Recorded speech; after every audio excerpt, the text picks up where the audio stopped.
Esiet sveicināti Liepājas valsts tehnikuma konferences šodien piekdienā, 7. martā, un šeit tagad mums norisinās pēc konferences podcasts, kur šeit esam uzaicinājuši ciemos mūsu absolventu Lindu Matisoni un arī mūsu pasniedzēju komerczinību skolotāju Indru Ruperti. Sveiki, labdien vēlreiz! Labdien vēlreiz! Tā neformāli un īsi, kā mēs jūtamies pēc konferences? Indra, sāksim ar jums. Teikšu godīgi, bišķīt gandrīz apraudājos, tāda nostalģija, jau it sevišķi ieraugot Lindu, un ieraugot, neslēpšu arī Raivi, ko bieži diezgan redzu.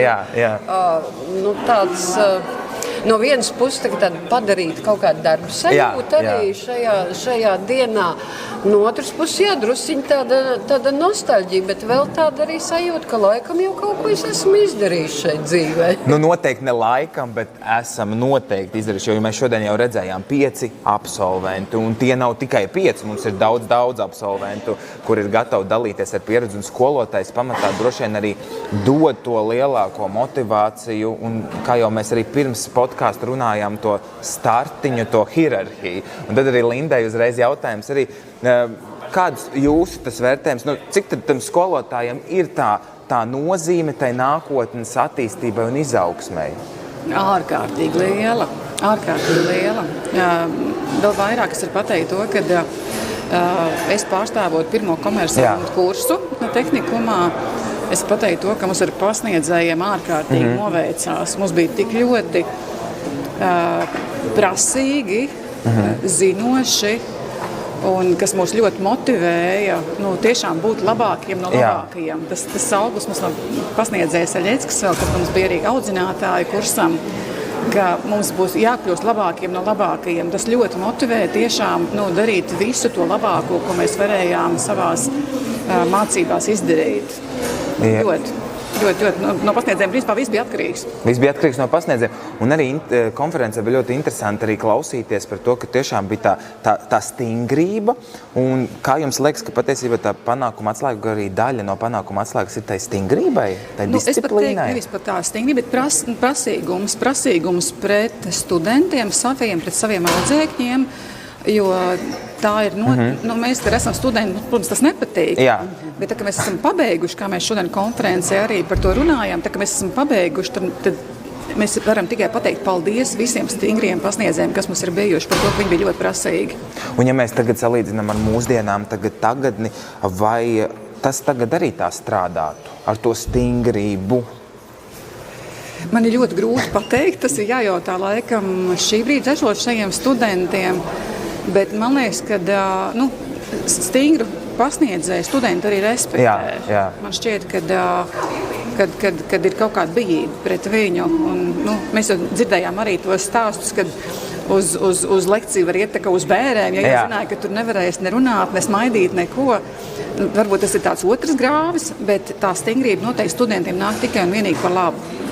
Un pēdējais arī jautājums tad arī mūsu skolotāja Indrai. Kā tad Indra tagad mūsdienās ir ar to stingrību? Vajag, nevajag? Tā. Godīgi sakot, nezinu, Linda, vai es biju briesmīgi stingra? Man liekas, ka nē. Man liekas, nekad neesmu bijis stingra. Man ir grūti būt stingrai, jo man vienmēr liekas, ka cilvēkam ir jābūt tādam, ka viņam pašam ir jāsaprot arī, ko viņš grib. Man liekas, ar varu piespiest iemācīties kaut ko nevar. Katrs mācās pats. Un laikam tādi ir tie mani principi bijuši. Ja tu ņem, tad tu paņem. Tie, kas nepaņems, tad, kā tur teica, var iet ārā gaitenī, Vai ne? Un tad tur pašiem. Un runājot par to paņemšanu un nepaņemšanu, ja mēs salīdzinām tagad, bijušos, absolvents, kas ir, Linda pabeigusi un tam līdzīgi, un tagad ir ļoti izcila karjera un tam līdzīgi. Un tagad mūsdienās tie jaunieši, kā ir to paņemšana, nepaņemšana? Mūsdienās jaunieši mazāk no tā skolotāja ņem, vai kā tā tendence? Man liekas, ka nav tādas tendences. Nav tādas tendences. Man liekas, ka Kaut kur es dzirdēju tādu, ka laiki vienmēr ir bijuši vien un tie paši. Jā. Mainās tikai tehnoloģijas. Ja? Un, godīgi sakot, arī tagad, man liekas, jau pat pirmajā kursā es redzu dažus, kam būs ļoti veiksmīga karjera, ja? Un kas paņems, un būs tie, kas varbūt aizies arī. Vai es pareizi? Man liekas, ka nav tā. Nav nekas būtiski mainījies, ja, tajā, ja, teiksim, jā, varbūt jūs bijāt tādi ļoti kārtīgi, tādi, manā atmiņā tagad, jā. Kaut gan man ļoti liels pārsteigums par to, kāds jums tur cīņas iekšē ir bijuši šīs jautājumu dēļ par to, ka kādu var atskaitīt. Ja, tas man tāds jaunums bija, jo es gāju vienkārši klasē iekšā un vienkārši mācīju. Toreiz mācīju vairāk, šobrīd akcentē mācīšanos. Jā, un par to stingrību runājot. Kā tagad, Indra, tās pēc sajūtām ir grūtāk vai tomēr vieglāk būt skolotājām mūsdienās? Man ir ļoti grūti salīdzināt, tāpēc, kad es gāju Lindas grupā iekšā, viņi bija mani pirmie, man nebija nekā. Man nebija nekādas informācijas. Ja nemaldos, mums bija 4 nodarbības nedēļā, pirmajā kursā, viss. Un lai es šīs 4 nodarbības novadītu, es visu nedēļu lasīju, konspektēju, rakstīju bibliotēkā. Nebija nekā. Nevis tagad mākslīgais intelekts, kas mums topā. Nekā. Līdz ar to tas mans ieguldījums bija ļoti liels. Un šobrīd, protams, man ir vieglāk. Es eju ar bagāžu. Es eju ar to bagāžu, kas jau ir mapītēs, es eju ar to bagāžu, kas man ir paralēli darbam, skolā. Tas man ir ļoti daudz ko devis 20 gadus strādājot uzņēmumā par pētnieci, par eksperti. Tas man ļoti daudz ko ir devis. Es eju jau savādāk. Es nevaru pateikt vieglāk vai grūtāk. Man liekas, ka vienkārši es jau esmu mainījusies. Es jau mainos visu laiku arī. Tā pieredzīt, jo, kā jau arī minējāt, tad, kad ir tie pirmie gadi, kad nekā nav un jākonspektē un jāsagatavos, jo mēs nezinām, kas mūs sagaida. Pēc tam jau, kad tie gadi jau ir, tad jau ir tāds kaut kāds pamatiņš, kaut ko pamainam un tādā ziņā. Bet es arī dzirdēju to vienu momentu par to, ka jūs teicāt, ienākot iekšā, var redzēt, kurš tas ir paņēma.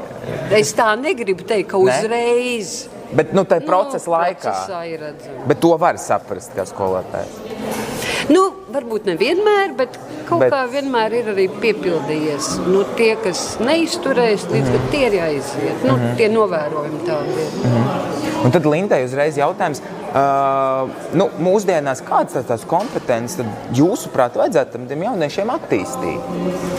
Pie kā vajadzētu piedomāt, lai tiešām tā karjera izveidotos tā, kā varbūt tas jaunietis ir vēlējies? Noteikti, ko var ņemt jau no tehnikuma, tās ir komunikācijas prasmes, gan veidojot attiecības ar pasniedzējiem, gan savstarpēji, analītiskā domāšana, ko noteikti iemācas praktiski, es tā domāju, jebkurš priekšmets, teiksim tā, ja tev ir doti dažādi lielumi, tu analizē, un tas analītiskā domāšana tev pēc tam nodara jebkurā tavā dzīves jomā. Un tad patstāvība, ko iemāca tehnikums, tāpēc, ka no 9. klases tikko tu esi pārnācis no skolas, kur tev bez mazai ar karotlēju iekšā visu, un tagad pēkšņi ir tehnikums. Es zinu, ka daudz pasniedzēji pat sāk uzrunāt uz jūs, un tad ir tāds, es tā kā pieaugs cilvēks jau skaitos, Tas nozīmē to, ka man pašam pastāvīgi kaut kas ir jāsāk darīt, arī mācīties. Tas ir tas pastāvīgums, pašdisciplīna.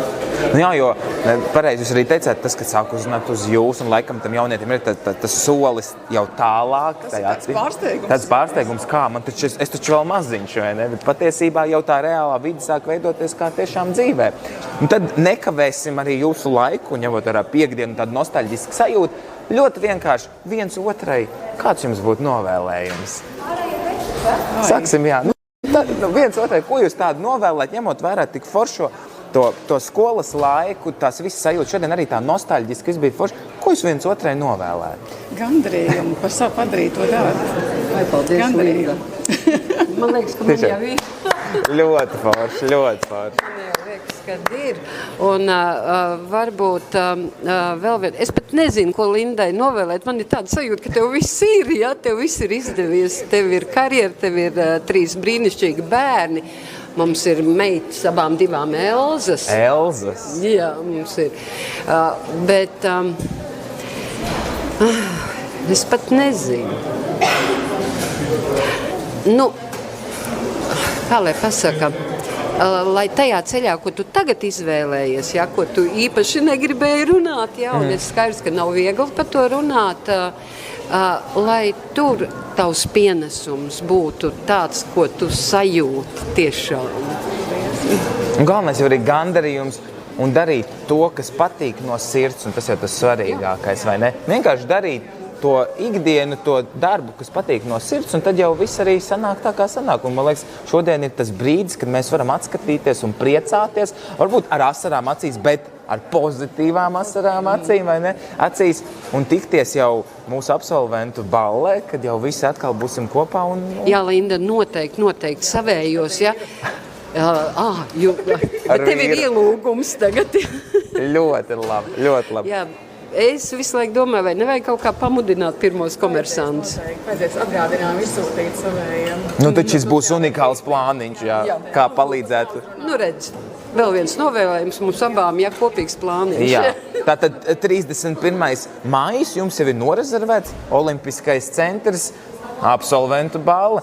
Nu, ko, es arī ceru, ka arī mani skolotāju karjerā būs kāds brīdis, ka es varēšu ar saviem absolventiem tikties un tikpat priecāties un teikt tāpat, kā viņš teica, laikam es būšu izdarījis tiešām labi.